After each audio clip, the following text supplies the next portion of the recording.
We have a brand new episode of the Odds and End Zones podcast on the wonderful Bleeding Green Nation Radio Podcast Network. I'm your host, as always, Shamus Clancy, the Deputy Sports Editor of PhillyVoice.com. I am joined by my boy, Zo.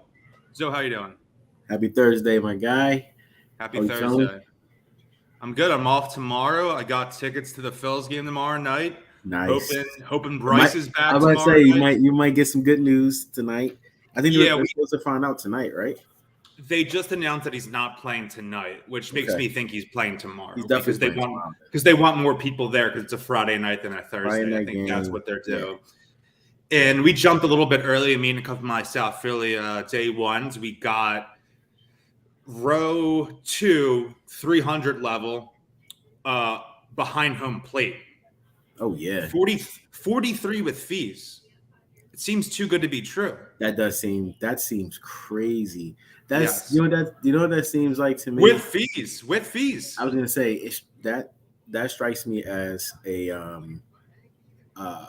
market that is still doesn't know if Bryce is actually coming back tomorrow or not. Yeah, we jumped on it because if they announced at 8:00 tonight, like Rob Thompson, we're recording this around 3:00 Thursday afternoon for you listeners, just giving you a heads up. I don't know if you're listening to this like tonight or tomorrow morning, whatever. I could see Rob Thompson, post-game press conference, hey, Bryce is coming back tomorrow. And then the tickets skyrocket 10 times the price. I look at it as I look at how we do Embiid injuries. Like if they win tonight, they might stretch it to like noon tomorrow. Like, all right, if Bryce fills up to it, play. But if they lose right after the game, they'll be like, yeah, Bryce is playing tomorrow. Which is like what we do like here. Like if the Sixers lose a game, it's like, all right, Joe's going to give it a go at practice tomorrow. But if they're on a 2 or 3 game win streak, they're just like, he's going to be. We'll reevaluate him next week or something. Yeah, I don't even think he's playing in Lehigh Valley tonight. Jim Salisbury just tweeted this. Obviously, number one Phillies podcast out there, Odds and End Zones. Bryce Harper not playing a game tonight, so I guess that would mean neither Lehigh Valley nor Philadelphia, which gives me very much tomorrow night energy. He had 2 bombs the first game. Mm-hmm. Last night he hits a walk-off 2-run double. Night, right? Yeah, he's fine. He's fine. He's definitely. I would agree that tomorrow's probably the night. It's a waste to have him there unless it's just to sell tickets, which was nice. Nick Tricone, Philly Voice, was there for that game. Oh, that's awesome. Did a nice story on it. Yeah, talking to fans. I wish I was there and copped the jersey, man. That's going to be a grail. Incredible.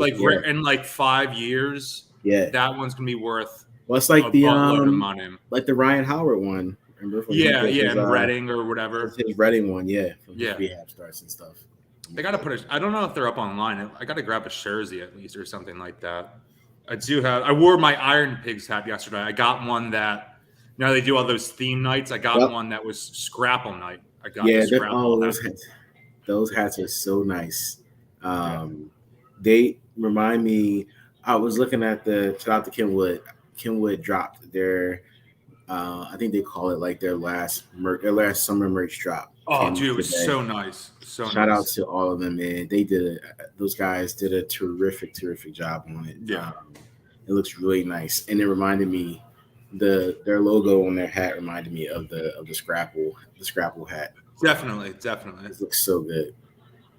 Building off Gatorade combo from last week, I had to walk home from 5th and Market because you ever take the L or a situation where they'll be like, we're stopping at 2nd Street, and then we're not stopping again until Allegheny. And then I'm like, I guess I'm getting off now. And I'm going to walk down. So went to CVS, got a Gatorade. I've been trying out the new Gatorade Fit. You said you've gotten a package of them, correct? Yeah, I like them. It's that they do. So it's a variety pack. Forgive me, I don't know all the flavors, but the watermelon flavor is one of them.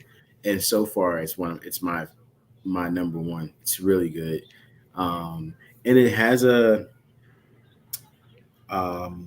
it's. You understand what I'm saying when I tell you it tastes more like a straight thirst quencher. Like it's going to get you hydrated. It's like better for hydration. You can tell. I feel like they're 100%. Perfecting that formula. Yeah, it kind of combines the Pedialyte. Now they make Gatorade Light. Did you see that? They Not just Gatorade Light. Zero. Yeah. So I feel like this is a combination. We're talking about Gatorade Fit, G Fit, and not sponsored, but if they want to, let's get on board. That's my people. If someone asked me what my one sponsor would be, I've been sponsored by a hoagie company. I've been sponsored by a cheesesteak company. I've been sponsored by a beer company. All I need is Gatorade now. Yeah, I've got an alcohol company. You got the stateside. I got the stateside. Actually, we all I need is I would love a juice or a Gatorade. Yeah, company. Man. Maybe I'll take Powerade. I would absolutely take Powerade. We'll talk to anybody. We're free agents. And there was a mango flavor. I tried that last week. I didn't love it. They're a little bit more watery inherently because it's supposed to be like legitimate hydration, not just a drink, sports drink. And I didn't love that. And mango is my favorite flavor. Everything I'm saying, water ice, whatever. I'll try mango, whatever. But this watermelon strawberry one's really, really good. Really good, Got some housekeeping stuff. 7 minutes into the podcast now. On September 15th, Thursday, in wonderful Philadelphia, Zo and I will be doing yet another live episode of the Odds and End Zones podcast at the wonderful. I've been there. I went once, and I loved it so much. We put this together. Liberty Grounds at 16th and Girard in Philadelphia, right across the street from Mother Prep. And we will be there. Yeah, we'll be there at 7:30 doing a live podcast. We'll be there about an hour and a half earlier, shooting the bull, hanging out, having a couple of drinks. It's a great spot. They have a quick mini golf game downstairs. It's indoor. It's kind of just dedicated to Philadelphia energy and vibes. There's artwork by that Paul Carpenter guy that makes a lot of arts and prints. He did this huge black and white mural in there, and it has literally everything, all the SEPTA stuff like that. Obviously, Nick Foles, Lane Johnson, Brad Lidge, whole 9 yards with that. And then it's all local beer and stuff like that, which you have to love. The aesthetic. That's great. Yeah, it's the thing. And that's our brand right there. The aesthetic is really, really awesome. It's a really cool place. It's a nice place to hang. It's a good place, especially if you live in that neighborhood.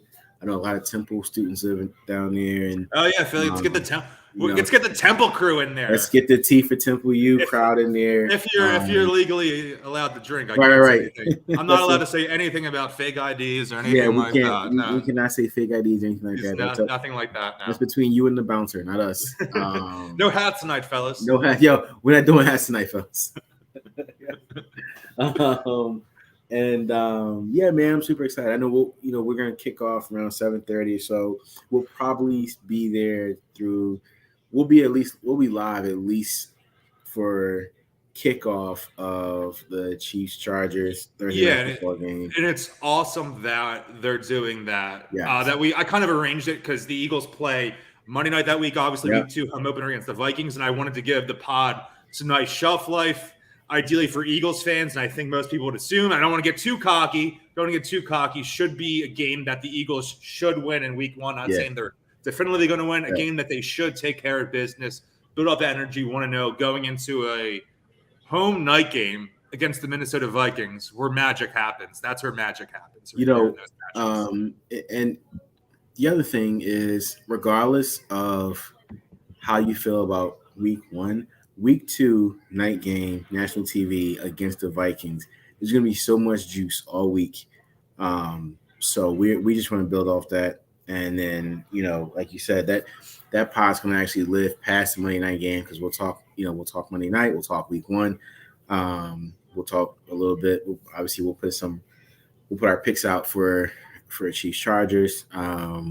Get some fan interaction. Yeah, we'll get some fan interaction. We'll be there with our mics and laptops. We're a bare bones setup. I heard a rumor that a certain hoagie prince will be present. So I know a lot of fans. He has a lot of fans that are ladies, I think. Right. He has a lot of fans out there. Right. So his entire fan club will be there. He brings them from all parts of the city. He is the mayor. So it's going to be a really fun night. Hope to see everybody out, and we're going to keep promoting and keep pounding it. So you guys will hear more and more about it as we lead up to it. What's the Ferris Bueller's thing? It's the Sausage King of the Midwest. The Sausage King of Chicago. That's literally just Fink with Hokies in the city. The Hokie Prince of the city, right? Eric Fink.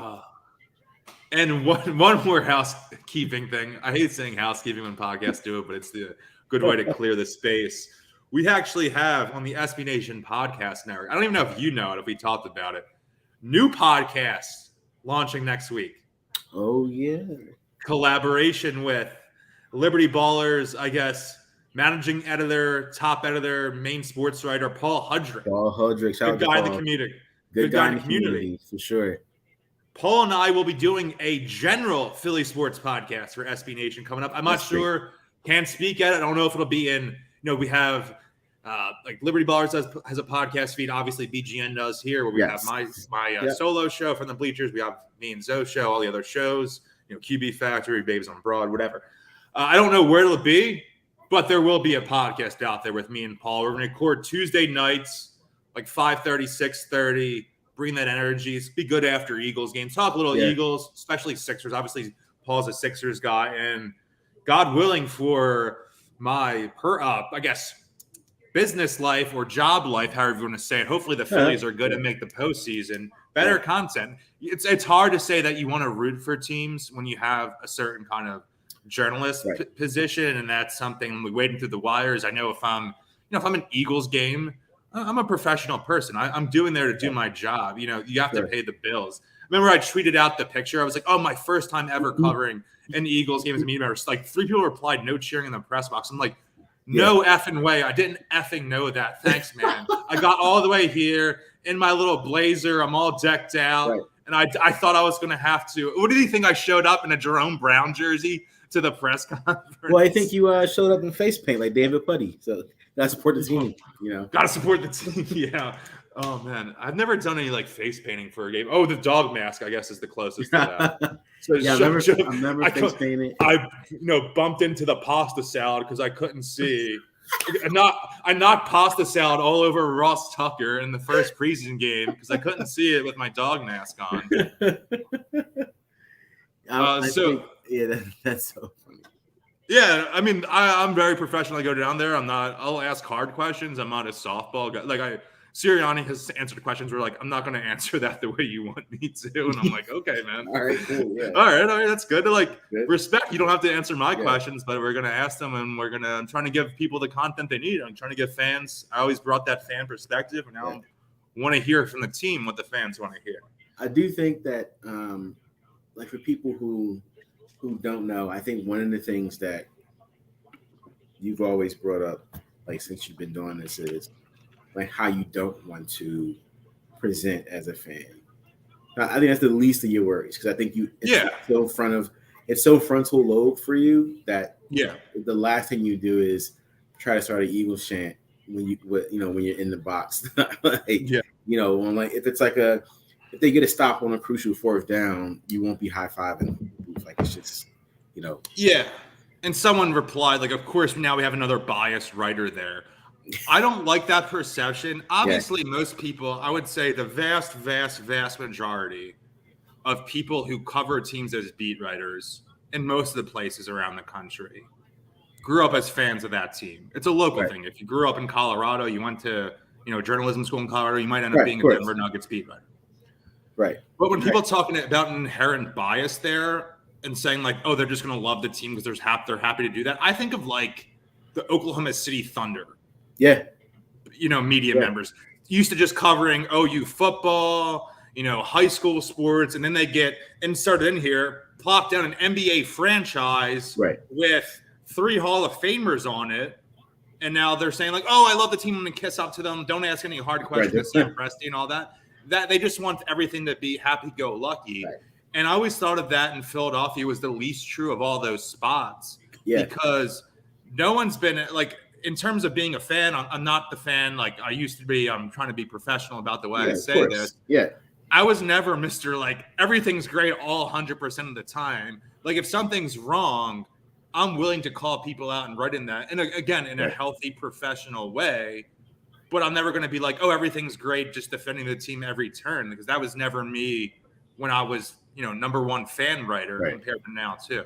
So I always thought people complaining about that might have been a little bit of stretch. They did my job. I think that, it's tough.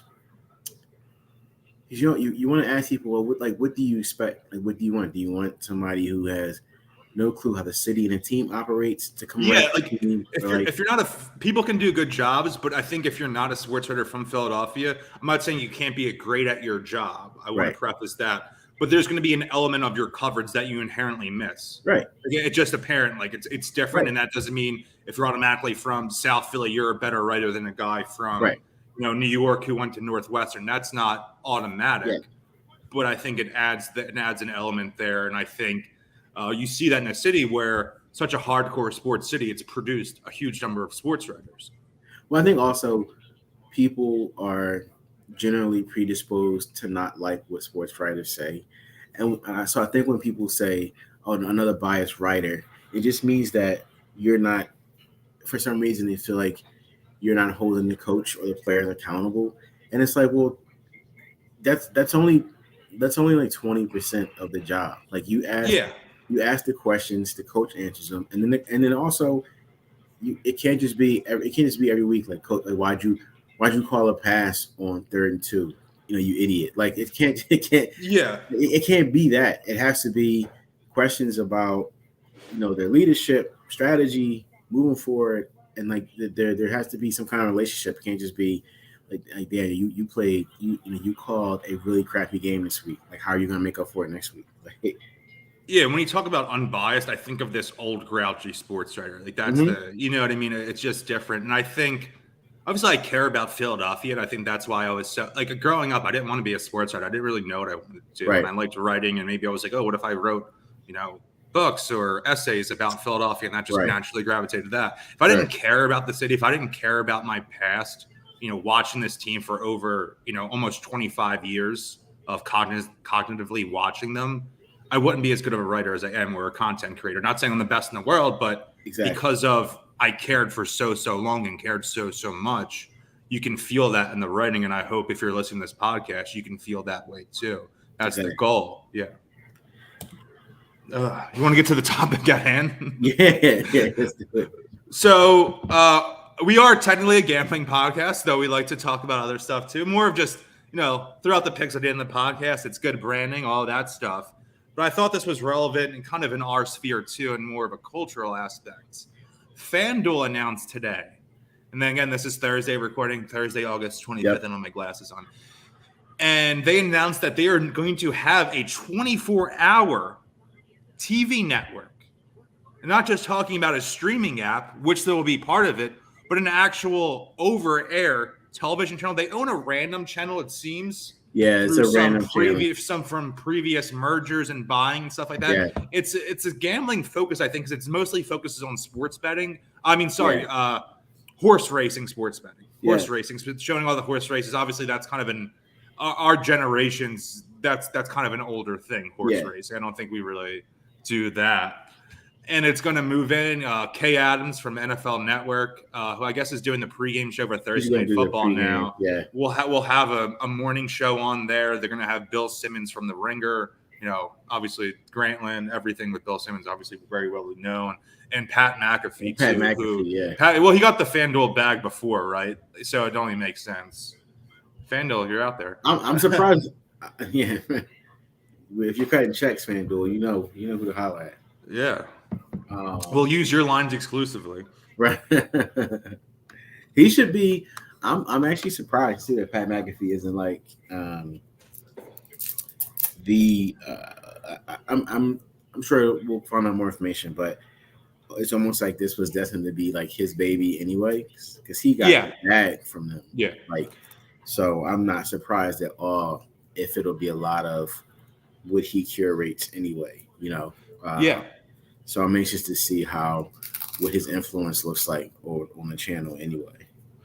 Given the Kay Adams connection with Amazon Thursday Night Football, I don't know this for sure yet, but it would make sense that Amazon actually has a few different streams, right? Yeah. Because of that over the you're using a Roku or Apple TV or whatever to watch. Right. You're signing on to Prime Video where you have all the options for TV shows. You're going to have options for the game itself, and it's going to go beyond. I think it'll be more reminiscent of the national championship game for college football, where they're not just Monday Night Football, where it's the quote unquote normal broadcast. Then you have the fun Manning cast. I think you're going to have something that's akin to the Manning cast. Obviously, you're not getting the Mannings. I could see you having a F around Pat McAfee channel, and then you have you get Kurt Warner and just throw out names to do an X's and O's one. I think you're going to see stuff like that out there. Yeah. And maybe you have one that's, licensed with FanDuel or something for all I know. Yeah, I would agree. I think that another thing that I think that this is gearing up for, you think about the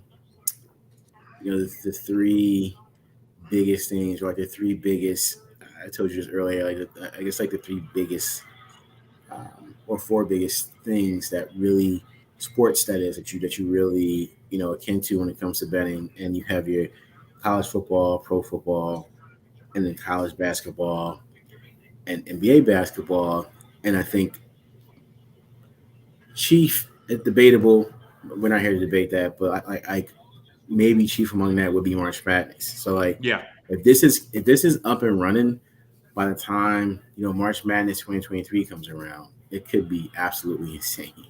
Yeah. The kind of content that they want to show. I'm sure that's why the announcement came now, because they're already, talking about, what it's going to look like and how it's going to be presented. But with the way that the world is trending, the sports world specifically, and the way that sports betting is becoming a huge part of commerce for a lot of these states, it makes all the more sense to have a 24-hour channel.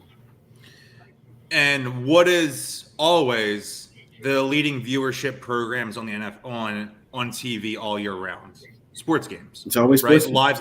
I mean, always traditional cable as is could not survive without live sports. No, it's not the same as binging Game of Thrones or House of Dragon a couple of days later. And we can talk about House of Dragon a little bit if you want.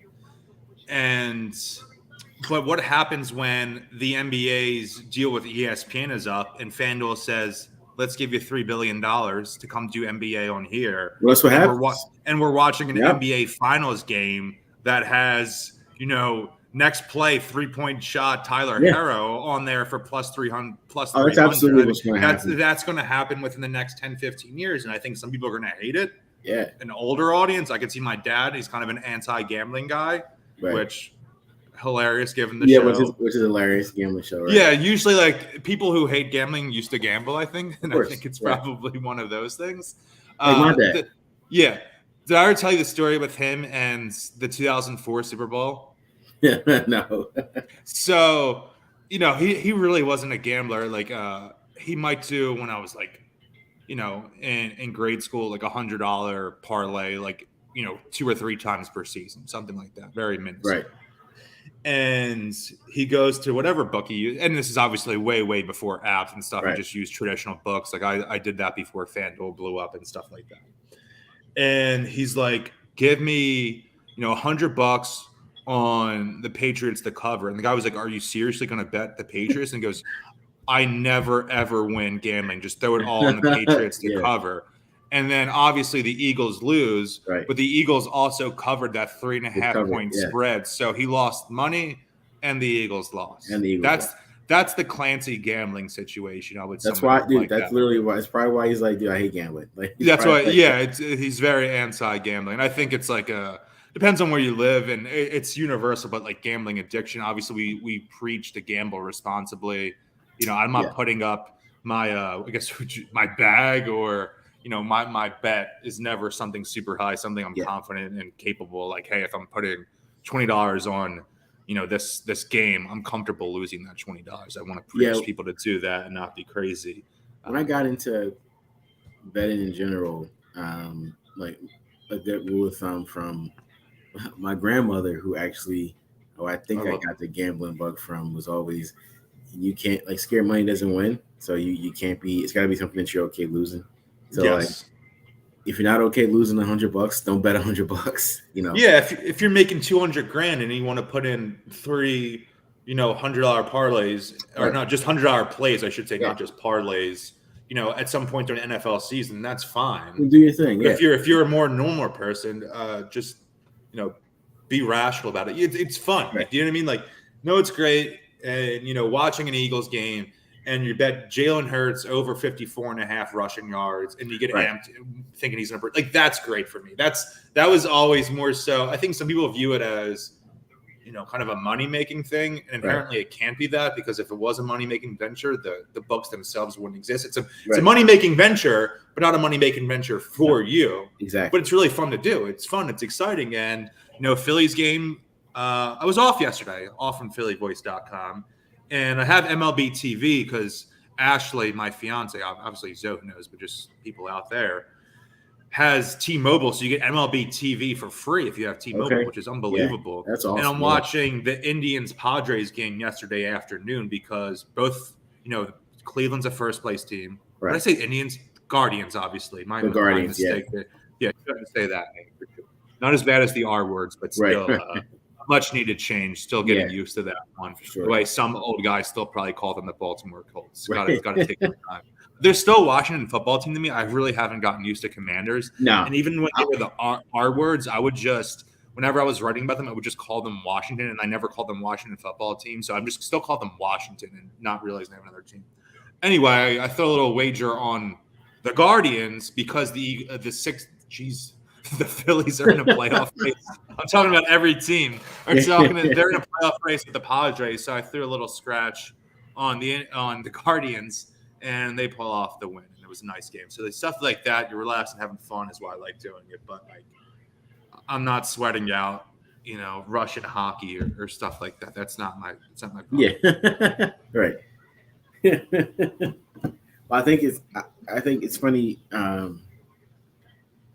During two things, I feel like it was like during quarantine when everything officially shut down sports wise. We were like all trying to bet anything, the Chinese table tennis. I was betting on those. It was when I was doing a Sixers podcast, and one of our promos was, you get $200 free. Right. Or something like that. And obviously the only sports on are, table tennis. I was literally betting on table tennis. Yeah. And then the books sucked, and you had to have you had to make $200 off that free $200 to be able to deposit it. And I won 2 in a row, and I needed to win a third one, which just obviously a biggest scam. And of course. Gambling is kind of inherently a scam as much as it is a scam. Yeah. And I win more bets in a row than I ever do, and then I can't deposit the money, and then I bet it all and lose it all. That's a great scam. And we just mentioned, so we talked about people and how sports watching all year round is the champion. Look at what happened over the summer. There was no sports. Baseball was just turning up. In the dead summer, what do we all watch? We all watch Stranger Things. And for the first time ever, streaming overtook TV as the watchability. And that's literally because there was zero sports on. Yeah. All we had was Stranger Things to talk about. And so, that's the world that we are in. Sports ends, and there's that 6-week span between baseball starting up, football training camp, odds and ends, and basketball, the NBA draft, and the NBA summer league, where we're just dying for any kind of live sports, and that's the point where if you hit the sweet spot correctly, and obviously Netflix did, then you do get what happened with Stranger Things, and then other times, as we've seen, the year before that, and the quarantine summer, there's zero ones. We're all just outside taking walks every day at the same time. Yeah, my TV consumption is already going downhill big time. And I'm not speaking towards the quality of stuff, just that the Phillies are good now. We're relatively good. They're in the playoff race, so I'm watching them more often. And that's almost a nightly endeavor. Tonight, you have an Amazon Thursday Night Football game. I want to check out what that broadcast is like. Right. There's also a game on NFL Network. I'm going to be going 2 TVs tonight. I like to watch the Phils. Yeah.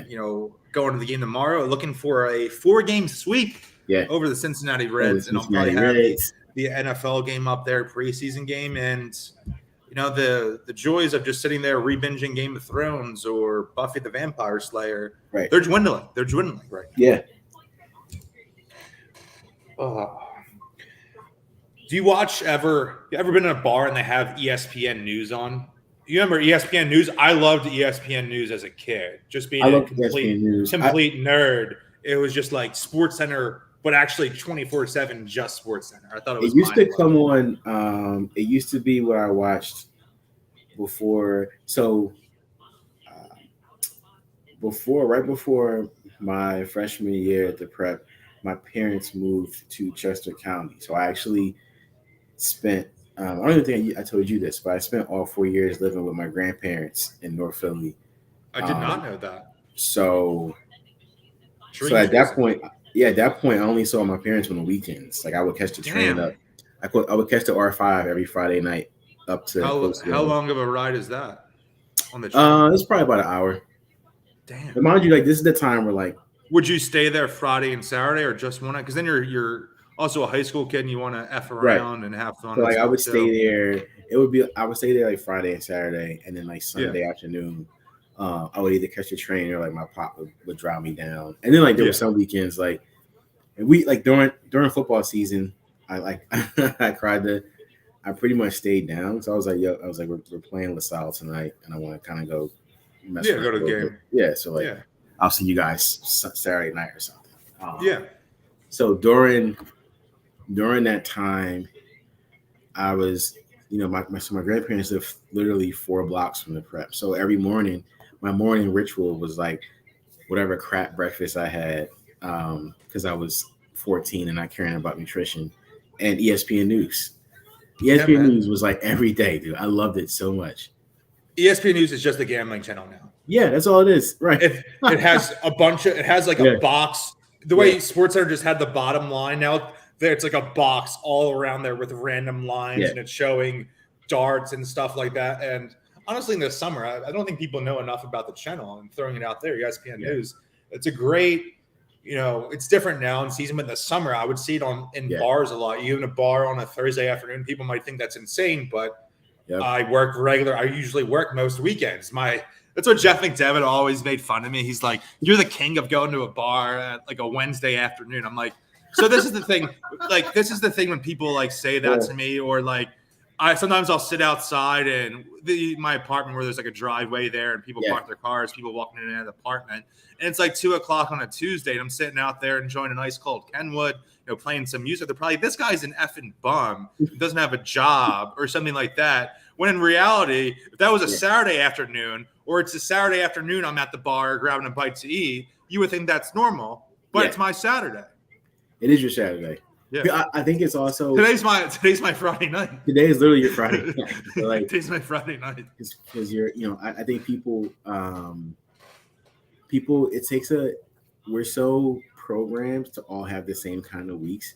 So, like for instance, my brother is he's a union worker, so his Friday and Saturday is like Tuesday and Wednesday. So like. If he's like, if he's at a bar on Wednesday afternoon, people are like, "Oh, dude, like this guy must be really going through it." He's like, "No, it's just my Saturday. I'm just at the bar and hanging out." So it's very funny to watch people's reactions to that. Oh yeah, and it sucks because I still get Sunday scaries. Even if I was there have been weeks where I'm off. Randomly, the 2 days I'm off a week. I usually get 2 days off a week, or 4 in a 14-day period, whatever it needs to be. I'll be off Sunday and Monday. Right. And 3:00 Saturday, I'm still sick to my stomach that the weekend's over, even though the concept of the weekend no longer applies to me in the sense of work. Right. And like, Ash, you want to go out to dinner? It's Tuesday night. Not really. I just got done work, but it's my Saturday night. We have to go out. We have to do something, Ash. It's my Saturday night. Bless her heart. So you think, and I guess the answer is probably a little obvious, how much are the leagues going to continue to incorporate gambling into their plans? And when inevitably some league, whether it's a lower tier league that wants to get on there, what if it's NHL trying to get ahead, MLS, whatever, partners with FanDuel television, that's the premier provider of all the nationally televised games, the playoff games, the championship games, how are leagues going to really respond to that? What's the pressure on there? Obviously, gambling was a huge component of the NFL for years and years, decades, before you actually had legalized gambling in several states across the country. Yeah. What's going to happen to, and then people like my dad from that generation, very worried about the integrity of the game, which I think is reasonable. I mean, people say, hey, it's too hard to do that, whatever. That's not true. And I think of Pete Rose, I think that whole thing is BS in terms of like Pete Rose, he only bet on his team to win. How do you know that? How do you know that? Right. There's no FanDuel account you can look at his old bets. The guy lied about doing it for 15, 20 years and then said only bet on the win. And there's different ways, like he could just set up his lineup, not necessarily optimized in the best possible way in the first inning, and then bet an over on first inning and still manage the game as he wants to win.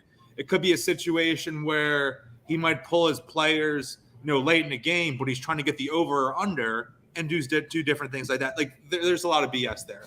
But we kind of saw it with Calvin Ridley, and that's an isolated decision. I'm pretty anti-players gambling.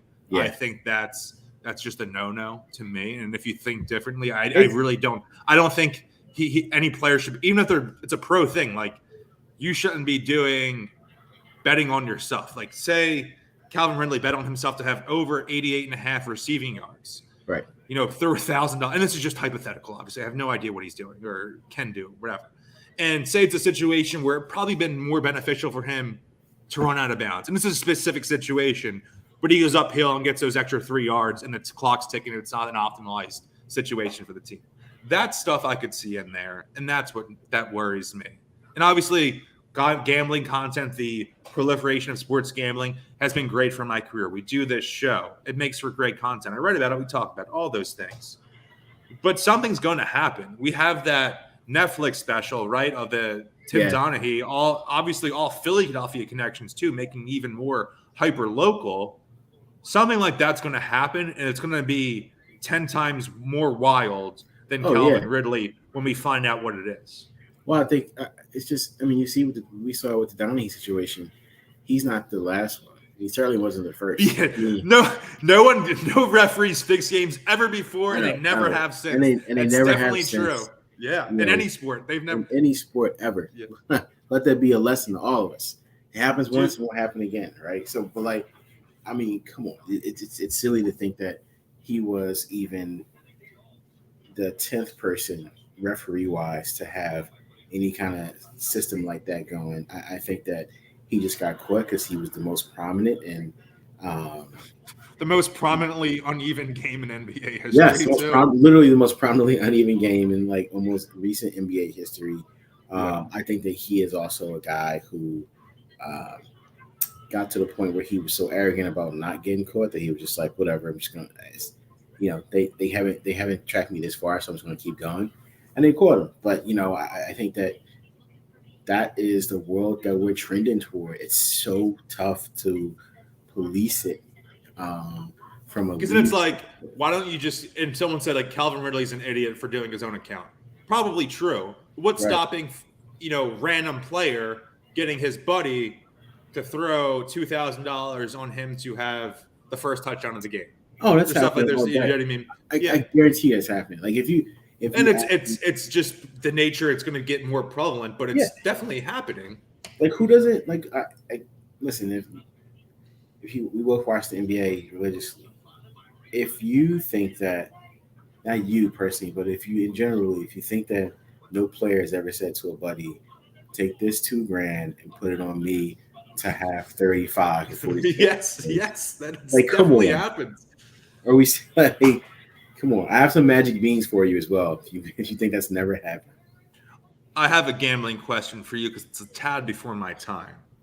We talked about that Sacramento Kings Lakers series in 2002 being fixed. There's a series that a lot of people say had some questionable calls and situations there. And it obviously gets played down in our area because of the obvious. Yeah. 2001 Bucks-Sixers series. Yeah.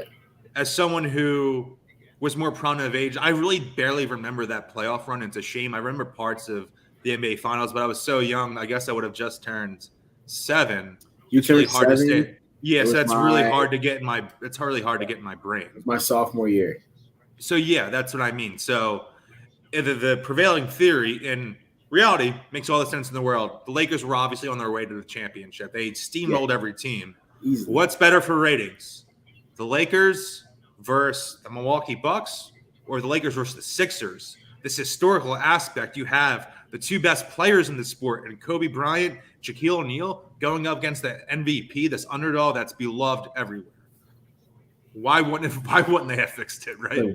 Also, during that time, there was we were upset here in the city because we felt like the refs weren't protecting AI enough. Like again, okay, Allen Iverson was the guy threw his body on the line every single night, but the Bucks beat him up that series. Like I remember, they had a lot of dogs. They were like a pre-modern dog team. They had the dog. They had Big Dog Robinson. They had literally the big dog.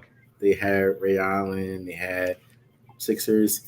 Actually, Sixers assistant coach and Tyrese Maxey aficionado Sam Cassell.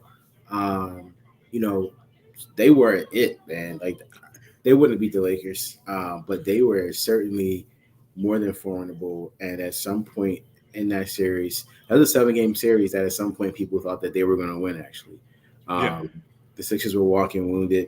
And then they got to – so you're right. I do think that it was a series that was ripe for the taking. I do think that both teams got some favorable calls. But the better story was absolutely Sixers versus Lakers. And I think that we don't want to hear it now, but thinking about it as I've grown in my fandom and continue to, become a better fan of the game in general, I really don't think that it was any way. There was no team that was going to, short of reincarnating LeBron James and making him that, that size for that series. There was no team that was going to beat that Lakers team. No, it was impossible. They were really unstoppable. It was like people talk about. I'll talk about Game 3. First home game, 1-1 coming back. Right. So Game 3, it was 1-1. The rubber match was technically Game 3. Robert Horry hit a dagger corner 3, which Robert Horry has done his entire career. That's why he's got 7 rings. Hit that 3, and that kind of was the series. But when you're playing, a team like that, it never really felt like they were close. Yeah. Like they lost that game by a couple of points, but then it was the kind of series where even when they were only down 4, it felt like they were down 20. Like it's just insurmountable. Oh, I've watched the Sixers in the 20 years since. I definitely know what it's like. Yeah. It's like that now. Whenever Joe's not playing and they're down 6, it feels like they're down 30, dude. I think the Heat series, they're just that team. I know that. I don't think it's going to be like that this year, though. This is my quick Sixers insight for you and Paul's pod next week. Future. I never said what the name of the pod was. It's not official. Like we have flyers up, but as of right now, I think it's going to be Thirsty Dogs Drink Faster. That was Paul's name. I'm usually kind of an anal guy thinking up that. Yeah. Props to Paul. Very good. The one I wanted that I don't think they were going to go for was Tuesdays with Maury. Oh, yes. Yeah. Oh, man. I thought that would have been good. Obviously spelled Daryl's way. Oh, I thought that was good. That's really good. That might have been too niche. So I like what Paul did. I get it, but that's really good though. You gotta pocket that one. Yeah, that's an article good. Or that's an article. Yeah, that's definitely an article. That's a really good. That's like that's a Daily News back pager right there. Yeah. Not to just keep going. I mean, we're a tangent-y podcast, but one of my favorite things was I definitely talked about this before. In high school, my junior year of high school, junior year of college, both semesters, I interned for the Philadelphia Daily News in the sports department, obviously. Yep. And I would work there every Friday night, editing the paper, putting in, box scores for high school sports teams, filling all that stuff. Hey, we need, they would talk about, instead of saying, hey, we need 500 words. Hey, we need 4 inches of copy to put in here. And because you're working in the confines of an actual newspaper. Right. Doing stuff like that. And then there was one guy whose job was just to come up with the back page headline. It was awesome. Like I'd be down there helping them brainstorm, and they have just been so brilliant at that over the years. And obviously the Inquirer's kind of overtaken them as Inquirer.com, but I will love the Daily News forever. Like my dad read the Daily News growing up. He didn't read the Inquirer. So it was a kind of a big deal when I got the DN job rather than Daily News was always a little bit more fun and free. The Inquirer was like very uptight and serious. And I think that was definitely more my style. Was this even then? Were you working with I guess you wouldn't have been working with Tyler at the same time. No, he got me the job, obviously. He got me my first 3 or 4 jobs. Tyler always definitely the most important person I met, and maybe one of the most important people I met in my life in terms of got me first 3 or 4 writing gigs that I did. He finished up. I guess he was going to in his senior year. He worked that summer. And then just brings me in, introduced me to everyone one day, get a phone call to come in the next week for a very informal 15-second chat, and I got the job. Yeah. So I was literally right on his heels with that. That's perfect. I think it's about it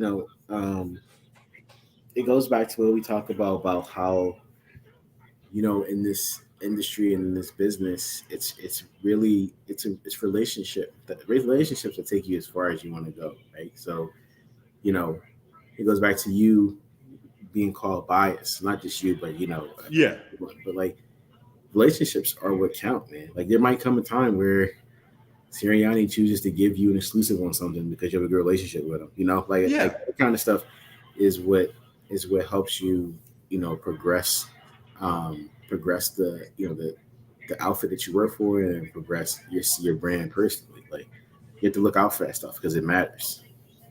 I got a little bit of news right now. Breaking news. That's already old news for when you're listening. Bryce Harper will be activated tomorrow. So tomorrow as in Friday. Yeah, so that makes sense. Little gambling stuff right here. Yeah. Harper to home run, obviously. I get paid tomorrow on Friday. Definitely putting some scratch on Harper to have a home run tomorrow. You called it, man.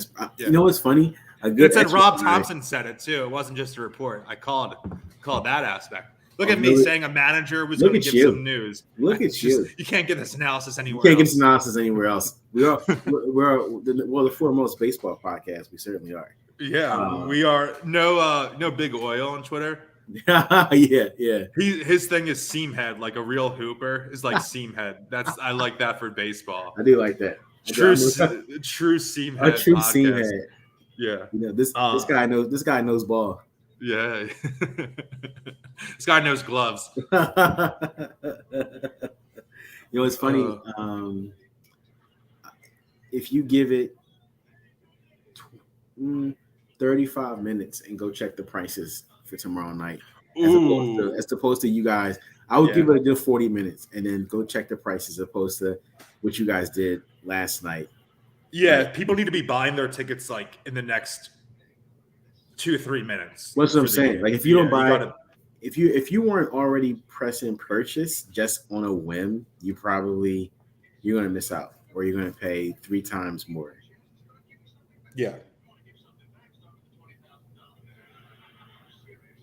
Fence. Texting all the group chats, obviously.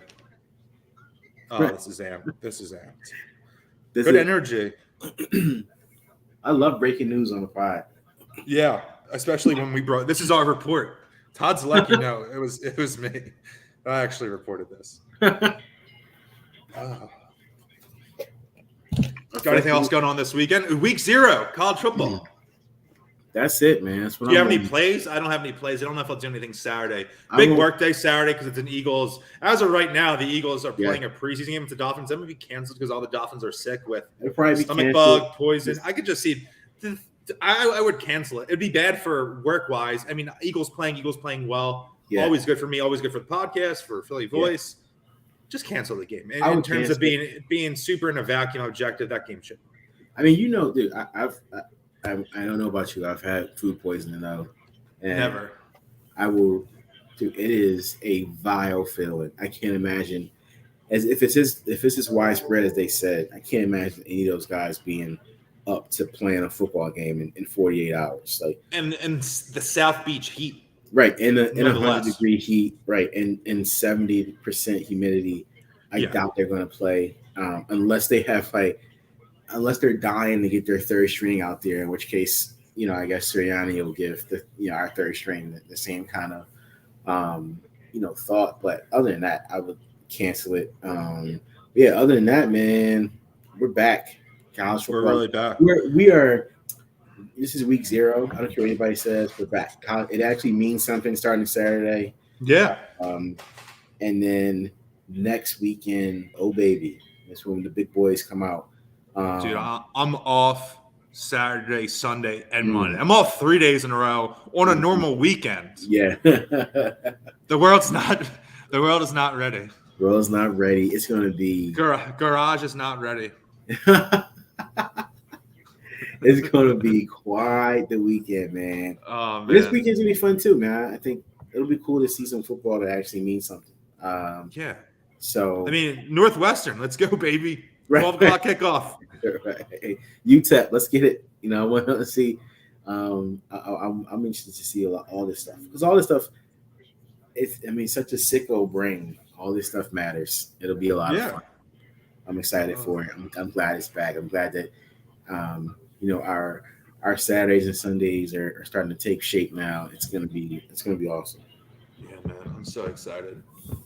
Thinking of Northwestern, that's a really big journalism school, and people talk about and then, and then Syracuse, and especially for the area, Temple has a great program, and I would think most people that are in the media career in this area are Temple grads. Yeah, I didn't go to journalism school, and people like, oh, you're a journalist. Like, what did you study? Went to college, didn't really know. Tried like 6 different majors. Yeah. They told me to declare, and I declared a major. I didn't have any. Just an English major. I took 2 writing classes, and they were fire. That's how it works, though. Same professor. I had both. I took it 2 semesters in a row. Like, you could take as many writing classes in a row, even if it was the same topic or something like that. So that was cool. I don't know, man. That's how it works, though. At least I personally feel like. Look, I didn't write for the student newspaper. I didn't do any official journalism until I was interning for a major paper in town. Because it was this was my thing. I wanted to cover the Eagles and the Sixers. I wanted to cover the NFL and the NBA. It really did me no service to go watch a fencing match and write 400 words on that and interview some nitwit kid when I could just blog about the Sixers game the next day in my dorm room and then go to class or hang out with my friends, whatever. Right. That was way better as that. And for me, I feel like it's the same idea. I've talked to so many people who, when you say, oh, what do you do? Or what do, what'd you do at school? How'd you get to where you are? And it's never, oh, I majored in this. A lot of times it's, I knew Tyler Tynes. Yeah, I knew Tyler Tynes. Now, that's why I have a job. Tyler put a phone call in, and 15 seconds later, I have a job there. My first couple of jobs in the marketing communications field was because people referred me for something. It's just how I know. So if you learn anything from this podcast today, it's keep the good relationships that you have. Yeah, you never know. Dude, I'm not even gonna. I remember Tyler being the kid. I had where my locker was. I had lunch when he was coming to a class. He was a year ahead of me at the prep. Yep. Tyler Tynes. And I remember he must have been coming from the other building. Now there's 2 buildings. There's Jesuit Hall and the main hall. He would be flying down the hallway, me sitting there changing my backpack every day late to a computer class or whatever it was, coding, digital design, whatever. And just flying by. He was a track guy. He went to college for track, right? He was a track guy. King's College. He is an athlete in the true sense. People talk about athlete now means you're kind of a genetic freak. You're genetic freak. People I think don't realize that Terrell Owens is an awesome athlete. Yes, that's without a doubt. DK, without a doubt, Tony Brown. But the older term of an athlete meant that you were just pretty good at a variety of sports. You can do a variety of stuff. He was, he knew his way on the football field. He literally went to college for track, and he was he boxed. We didn't have a boxing club, but he boxed on his off time. He's one of those guys who you just become you're a jack of trades when it comes to athletics, which is I can smell my own kind, obviously. Right. Right. I'm obviously joking. Yeah. We all know our own scent, exactly. I can smell my own kind for sure.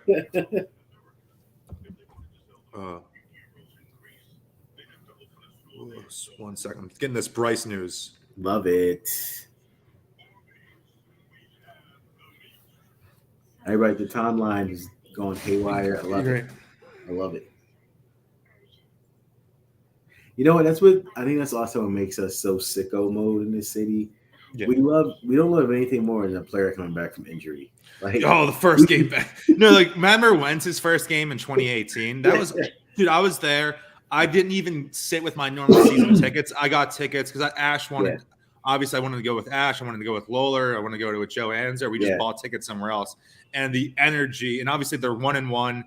They're coming off the Super Bowl win. The energy was just absolutely electric. He played like okay, and then he didn't play. He played okay for a while, and then just kept playing okay. Right, and then got really bad. He was okay for a while, and then things took a bad time. I just feel like in this city particularly, we love nothing more than a return from injury. We're so injury pilled that a guy coming back, a big guy especially, coming back, it makes our days. Yeah. Oh man, this is great. Bryce, baby. And it's coming at the perfect time. They learned how to win without him. Yeah. Obviously, Scene Head podcast. Yeah. I equate I do equate a lot of his trajectory to, what kind of team they're going to be now to what kind of team we're hoping, Daryl Morey puts around Joel Embiid or has put around him. Because I think we do ask the same questions, right? Like, are they really going to waste Bryce Harper's prime? Or are they really going to waste Joel Embiid's prime? So I think that it's awesome to see him. Watching some Seinfeld? Yeah. It's the I'm watching The Strike.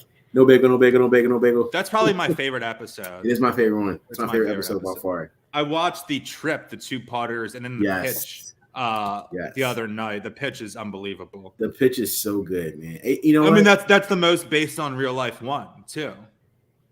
A lot of these on third and fourth and fifth watch, like a lot of the ones that you normally wouldn't watch are like classics. Like The Dealership is a really good one. With so Putty good. And then the Schwicks and the Schwicks. Yeah. Oh, like Kramer riding the Saab till it runs out of gas. It's so good. What's your favorite scene in the whole show? Do you have one? I mean, obviously a tall task, but I have mine. My favorite scene. It's a tie, but I think just from sheer point of making me laugh is George likes spicy chicken. Like when George starts talking in the third person. Yeah. It's so it just for some reason because he goes from George likes spicy chicken and George is getting upset. Like it makes me laugh so hard. Mine is Kramer's in Jerry's apartment. And I'm not even sure Kramer's my favorite character. Yeah. But he's talking about the bus driver passing out. And he has to drive the bus. And he's like, I'm fighting him off and I'm driving the bus at the same time. And I had to keep pulling over. You kept making the stops. They kept pulling the thing. They were like, you kept making the stops. Well, they kept pulling the lever.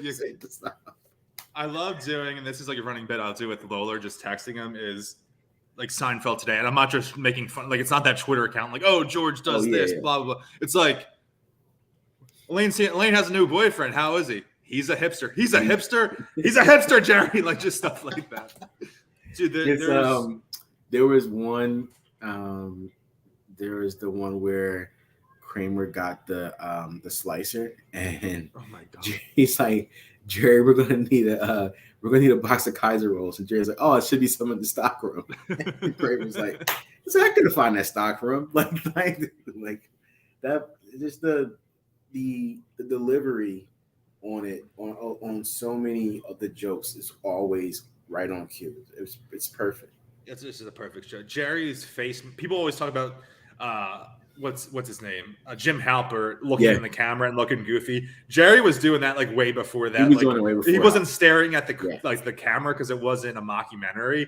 You would just see him like rolling his eyes, like mouth agape, different stuff like that. Yeah. It was perfect. I love it.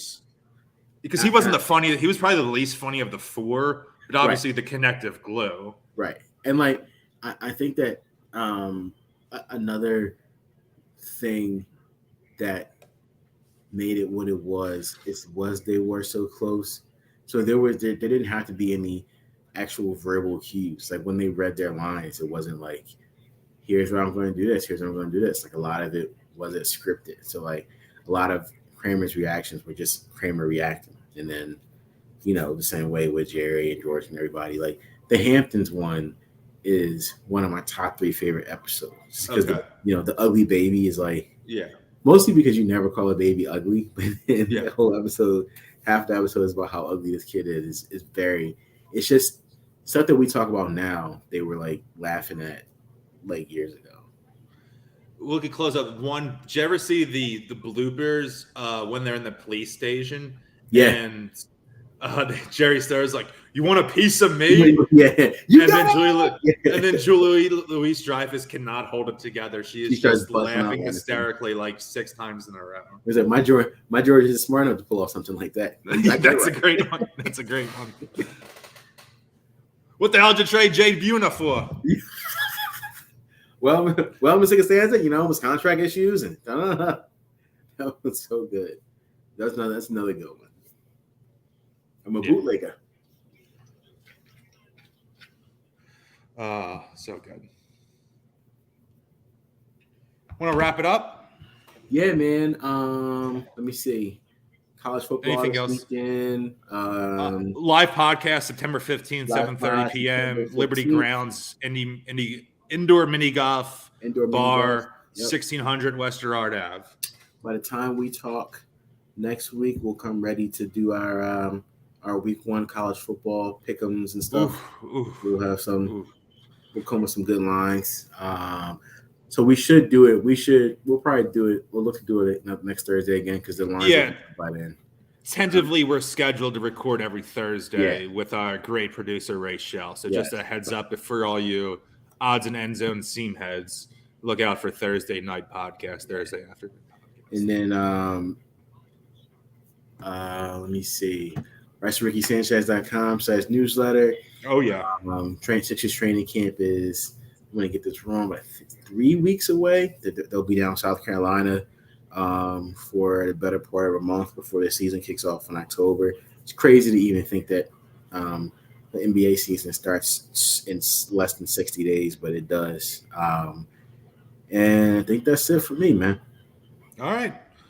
So live pod September 15th, week 1 college football picks next week, and new pod with the great Paul Hudrick. Talk to y'all. See you at Liberty Grounds. See you at Liberty Grounds. September 15th. See you at Liberty Grounds. All right. I'll talk to you, bro. All right, bro.